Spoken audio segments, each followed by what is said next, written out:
Kaya, nawawala ang gutong pisikal kapag nabusog ka ng spiritual. Unahin ang spiritual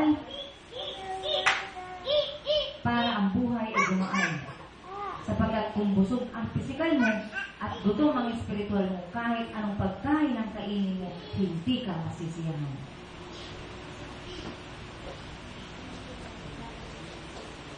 Kung ako ang tatanungin nyo, hindi pa ako alis dito. Ulit marami pang sasabihin ng Diyos. Pero teka, dapat tayo magsalisalo para lumakas ang physical body natin. At dito na nagtatapos ang gawain ng Diyos. Maraming salamat sa inyo mga kapatid kapagkat pinagbigyan natin ang Diyos na makapiling na tayo ngayong araw na ito ng linggo. Salamat. Praise the Lord, amen!